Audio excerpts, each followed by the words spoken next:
Bismillahirrahmanirrahim. Assalamualaikum warahmatullahi wabarakatuh. Asyhadu an la ilaha illallah, asyhadu anna Muhammad Rasulullah. Allahumma sholli ala sayyidina Muhammad wa ala ali sayyidina Muhammad kama sholaita ala sayyidina Ibrahim wa ala ali sayyidina Ibrahim fil alamina innaka Hamidum Majid.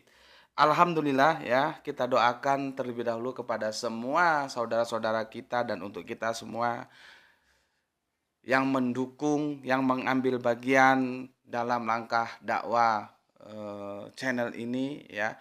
Semoga selalu dalam limpahan kasih karunia, rahmat, barokah dari Gusti Allah ingkang Maha Agung. Amin amin amin ya robbal alamin. Oke, kajian kali ini, ya, aku kemarin sudah menjelaskan tentang isim, ya. Isim, nar, jana, ya. Sudah aku jelaskan, ini sekarang aku hapus. Yang aku ganti ininya, perhatikan.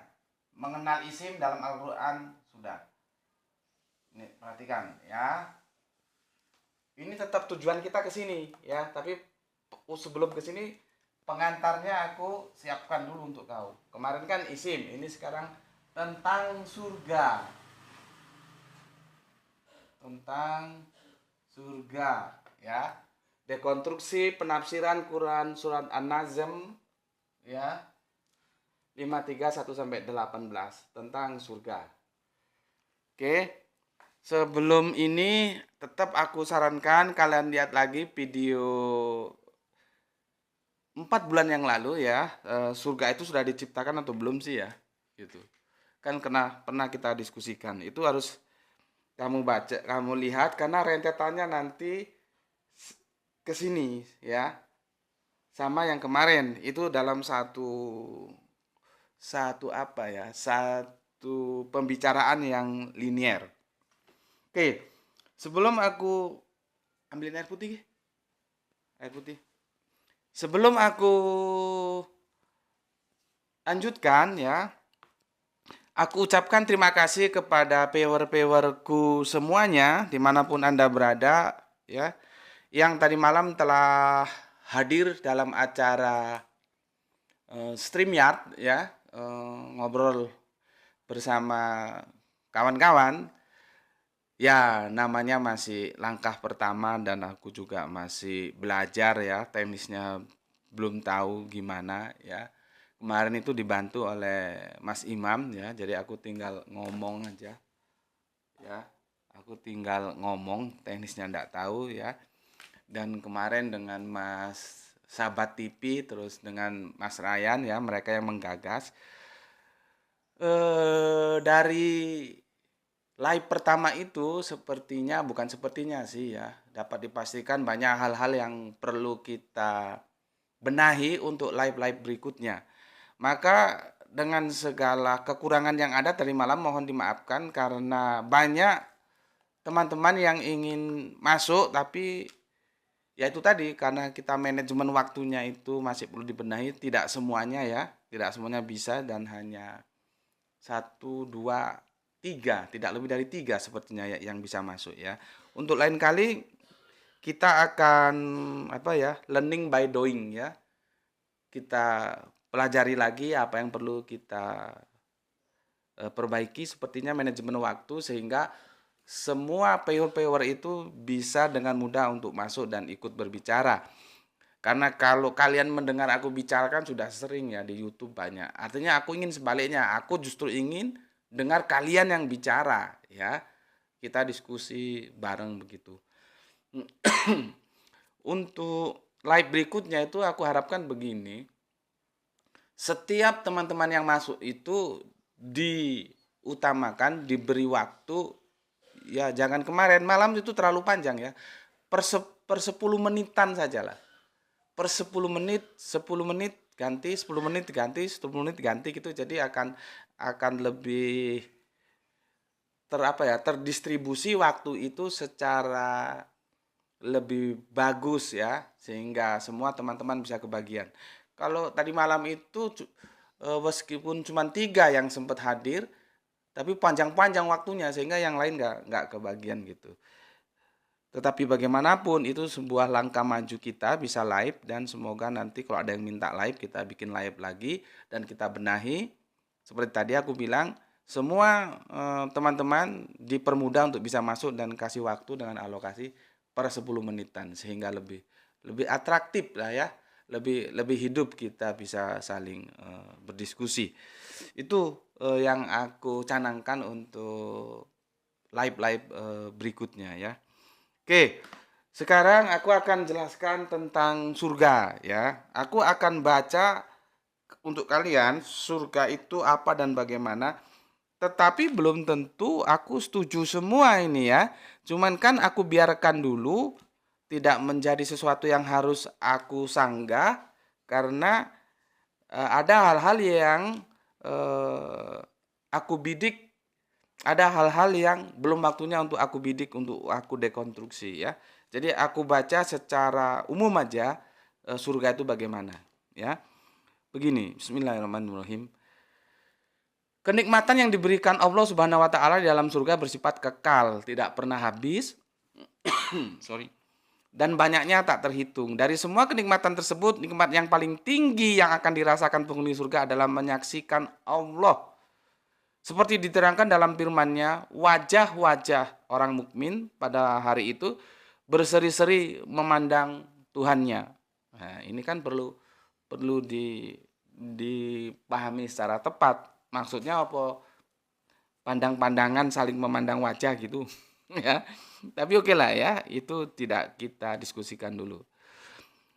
Berikutnya, luas surga digambarkan seluas langit dan bumi. Seperti diterangkan Al-Quran, bersegeralah kamu mencari ampunan dari Tuhanmu dan mendapatkan surga yang luasnya seluas langit dan bumi, yang disediakan bagi orang-orang yang bertakwa. Itu Quran surat Ali Imran, surat 3 nomor ayat 133.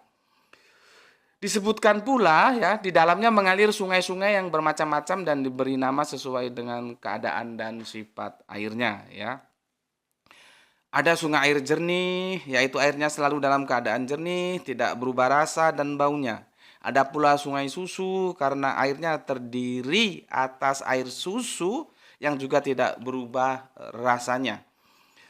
Kemudian ada juga sungai Khomer ya, yaitu airnya terdiri atas khomer yang sangat lezat rasanya tapi tidak memabukkan. Selanjutnya ada pula sungai madu yang airnya terdiri atas madu yang disaring. Itu di Quran surat Muhammad surat 47 nomor ayatnya 15. Oke, aku biarkan dulu ya terjemahannya seperti itu ya. Berikutnya, perhiasan yang diberikan kepada penghuni surga terdiri atas emas, mutiara, serta pakaian yang terbuat dari sutra. Quran surat Al-Fatir ya, surat 35 nomor ayatnya 33. Aku sengaja tidak tulis ya, karena ini hanya sebuah pelengkap saja. Nanti intipatinya baru aku tulis ayatnya. Baik sutra yang halus, tipis maupun tebal, itu ada di Quran surat Duhan surat 44 nomor ayatnya 53.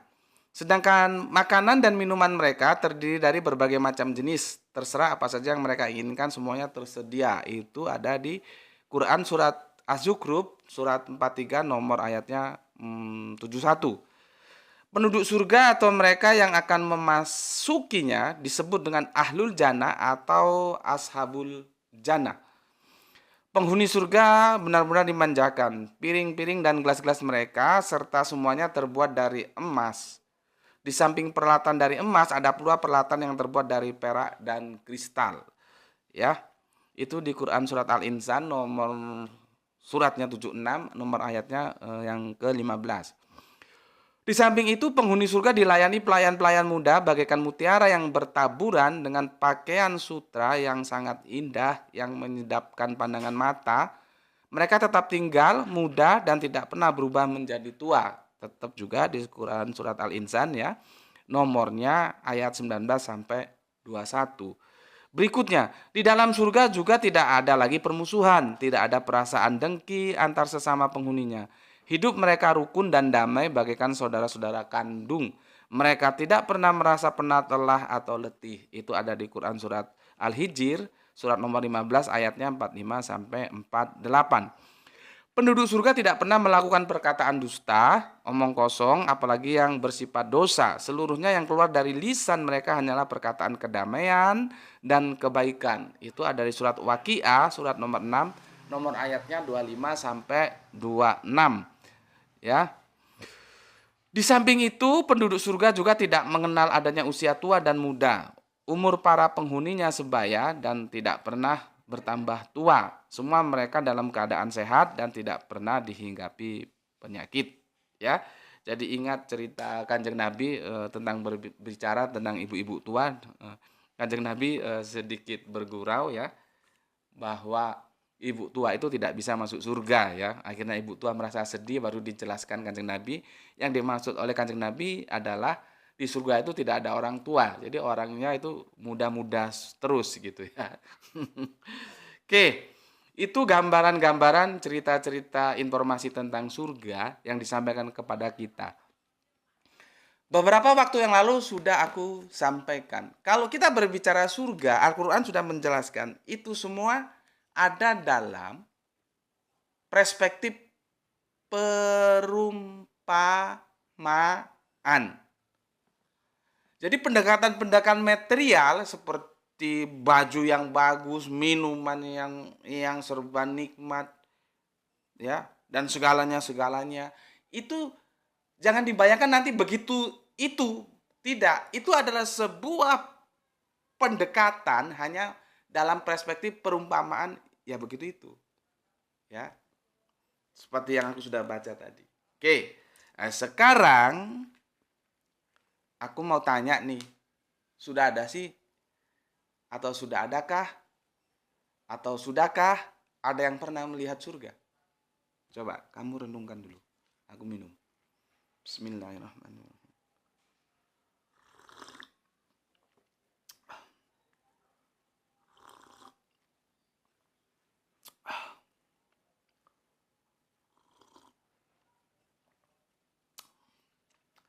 Seharian minum kopi tadi sudah ada berapa? 2 atau 3 gelas. Jadi harus diimbangi air putih. Biar yang lain menasihatkan seperti itu. Jadi aku turutin air putih. Bismillahirrahmanirrahim. Oke, kita lanjut. Bagaimana? Dalam perspektif kalian, sudah adakah orang yang jangan masuk? Jangan masuk, melihat saja. Jangan masuk surga. Melihat saja. Sudah adakah orang yang pernah melihat surga? Ya. Ini menjadi penting supaya nanti surat An-Najm ini dipahami secara tepat. Ya.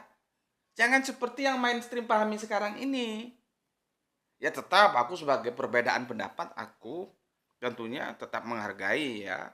Tapi setidaknya dalam kerangka berpikir ilmiah kita kan harus hitam putih antara benar dan salah.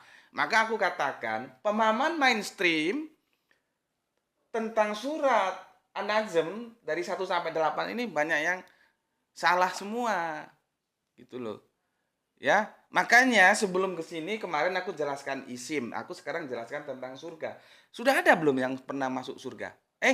Jangan masuk terlalu jauh. Melihat surga sudah ada belum? Itu kan perdebatan kita beberapa waktu lalu yang aku pernah sindir, surga itu tempat atau rasa sih? Berikutnya surga itu sudah ada atau belum ada sih? Kan ada juga yang mengatakan surga itu sudah ada dengan mengajukan surat An-Najm ini. Ya. Nah, sekarang aku tanya, apakah benar sudah ada yang pernah melihat surga? Aku tidak mengatakan masuk surga loh ya. Melihat surga sudah ada belum? Kalau kamu paham apa yang pernah aku sampaikan, edisi-edisi tentang surga itu disampaikan dalam format perumpamaan. Misalan. Ya, perumpamaan tuh misalan. Jadi jangan dianggap informasi dalam Al-Qur'an itu literal tentang surga nanti begitu itu, tidak. Nah, kalau surga itu seperti taman, ya kita masuk taman sekarang aja sudah surga itu kan gitu. Jadinya kan kacau begitu. Enggak, itu adalah pendekatan-pendekatan supaya acceptable. Supaya kita minimal bisa, oh begitu ya. Inilah yang disebut fiction. Surga itu fiction. Ya. Secara total, eskatologi, neraka juga itu fiction. Nah, ini beberapa ada tahun lalu kan seorang filsuf kita yang terkenal, yang flamboyan sekali, yang kita doakan semoga bersahadat, mengatakan bahwa eskatologi akhir zaman surga neraka itu fiction. Semua pada protes. Karena apa? Yang protes itu bodohnya minta ampun. Dia nggak tahu fiction. Dikirain fiction itu sama dengan fiktif. Fiction itu waktunya belum sampai. Karena kita belum ke sana. Jadi kita tidak tahu. Surga itu fiction. Bukan fiktif loh ya. Fiction, waktunya itu belum sampai. Kita belum ke sana. Karena kita belum ke sana, maka informasi tentang surga itu sebatas apa yang diinformasikan ke kita. Itu pun diperjelas oleh Al-Quran dalam perspektif perumpamaan. Ini harus aku ulang-ulang supaya nanti ketika aku masuk ke sini enak sudah. Ya. Sekarang coba dijawab. Sudah ada belum orang yang pernah melihat surga? Jangan masuklah terlalu jauh, melihat saja. Ya. Supaya ini ngajinya progresif. Ya, kajian-kajian di Gus Peti ya seperti biasanya memang mengajak berpikir. Ya. Bukan gengge tapi mboten kepanggih. Dan aku berharap sih kajian-kajian ini nanti ada yang lihat mereka yang top-top itulah, yang alumni Maroko, alumni Madinah, alumni Mekah, alumni mana lagi? Mesir. Supaya aku punya teman berdiskusi yang berbobot lah, yang berkualitas lah. Kita diskusikan bareng. Semoga aja ada yang lihat. Dan kita diskusikan bagaimana kita memahami surat An-Najm. Karena banyak yang kacau. Gitu ya. Baru dari sini nanti kita tahu Mi'raj itu seperti apa sih? Gitu loh. Apakah seperti yang kita bayangkan?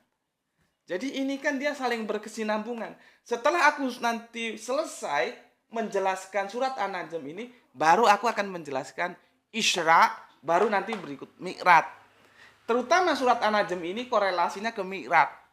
Seperti aku katakan kemarin, karena setiap orang ketika aku minta argumentasi, memangnya Al-Quran menjelaskan tentang Mi'raj? Oh iya Pak, mana dalilnya? Mereka selalu merujuk ke ini. Gitu loh, ya. Apakah ini benar menjelaskan tentang Mi'raj? Oke, ya. Kembali lagi, sudah ada belum yang melihat surga? Maka jawabannya nih, ya. Nggak usah aku tulis ya.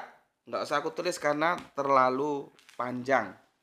Aku tulis saja satu argumentasi dalilnya hadis riwayat Bukhari.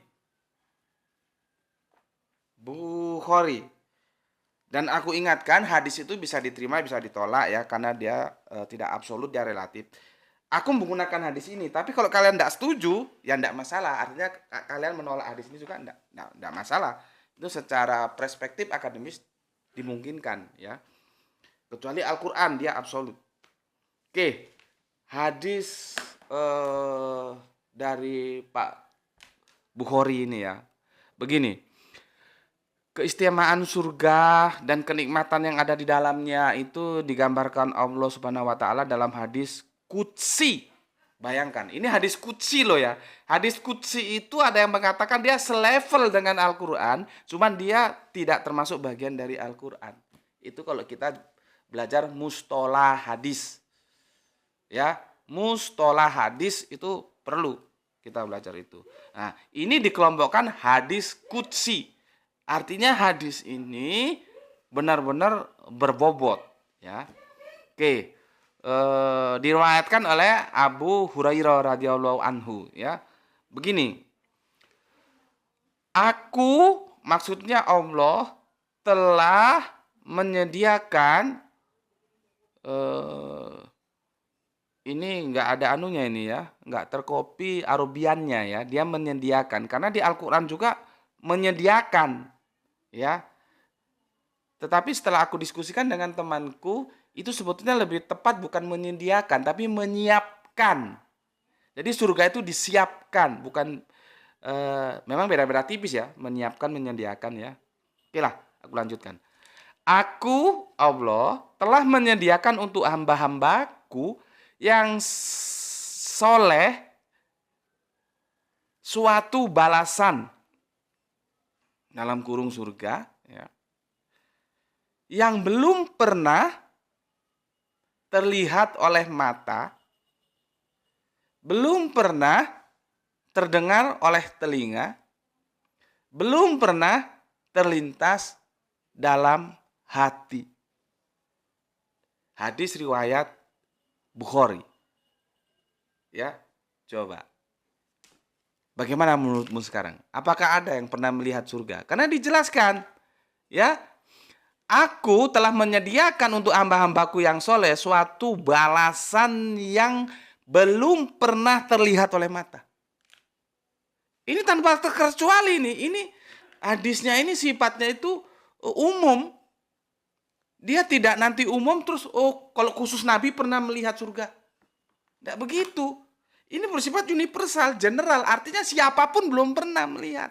Makanya itu tadi aku bilang, karena belum pernah melihat, disebabkan oleh apa? Belum waktunya. Waktunya belum tiba. Maka dia disebut fiction.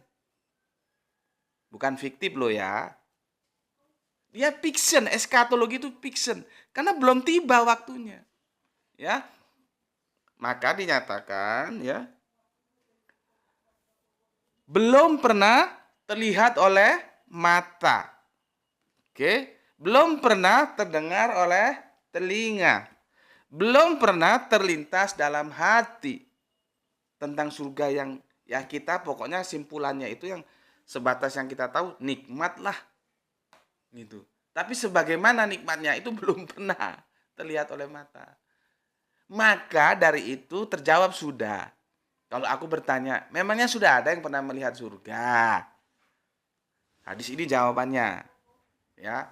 Tetapi sekali lagi aku bilang, hadis itu karakternya relatif. Mungkin ada yang tidak setuju dengan hadis ini atau ditolak, ya enggak masalah. Tapi aku menerima hadis ini, ya. Apalagi ini kualitasnya qudsi ini hadis. Artinya dari sini siapapun dia,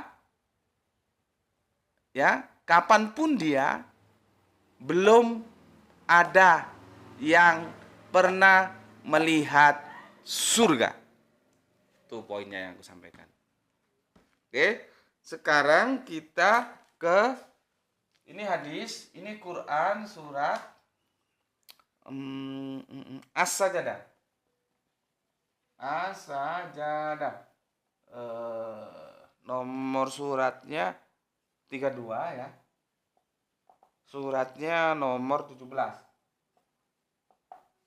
Kalau ini, nah, absolut, Anda tidak bisa tolak. Kalau ini bisa saja Anda tolak.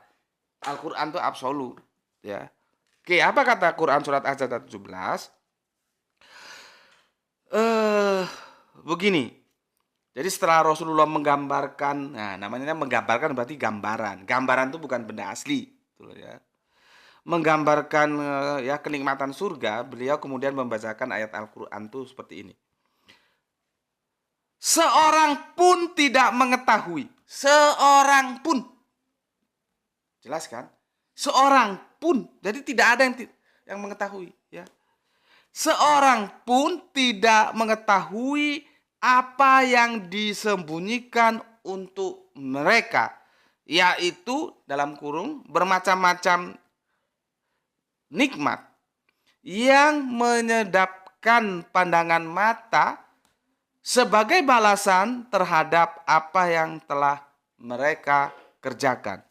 Quran surat As-Sajadah surat 32 ayatnya 17. Jadi tidak ada, walaupun seorang, tidak ada yang mengetahui. Jadi itu masih disembunyikan. Ya. Informasi yang masuk ke kita tentang surga itu masih dalam taraf informasi dan itu pun perumpamaan karena masih disembunyikan. Jadi tidak ada seorang pun yang tahu klop antara apa yang dinyatakan hadis via Bukhari dan Quran surat As-Sajadah, ya, bahwa tidak ada yang pernah melihat, ya, surga. Jadi semua itu masih perumpamaan. Di sini jelas disembunyikan, di sini jelas belum ada yang pernah melihat. Oke? Udah berapa lama nih? Berapa? Sebentar, minum dulu. Bismillah.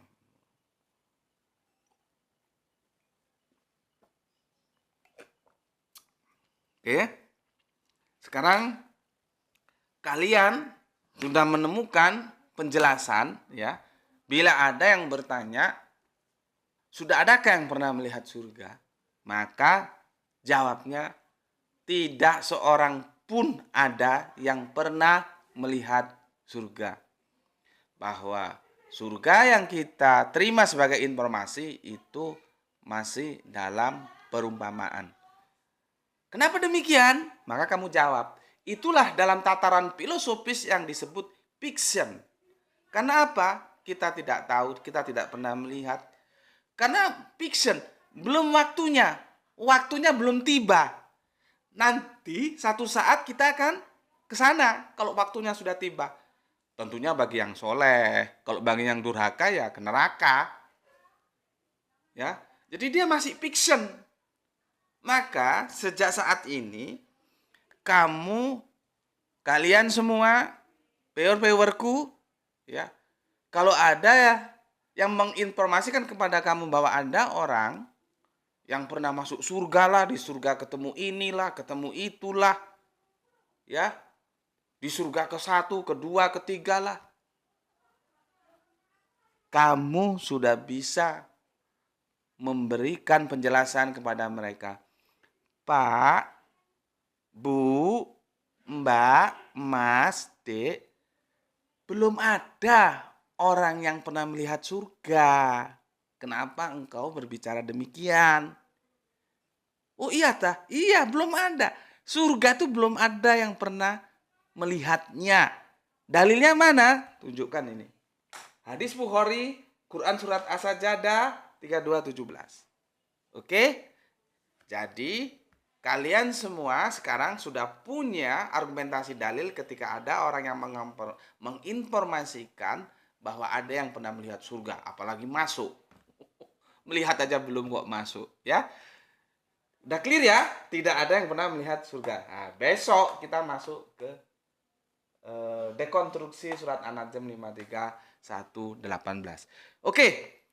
Itu dulu kajian kita senja ini. Pada sebuah kesimpulan, tidak ada yang pernah melihat surga. Sampai ketemu pada kajian-kajian berikutnya. Itu dari aku. Assalamualaikum warahmatullahi wabarakatuh.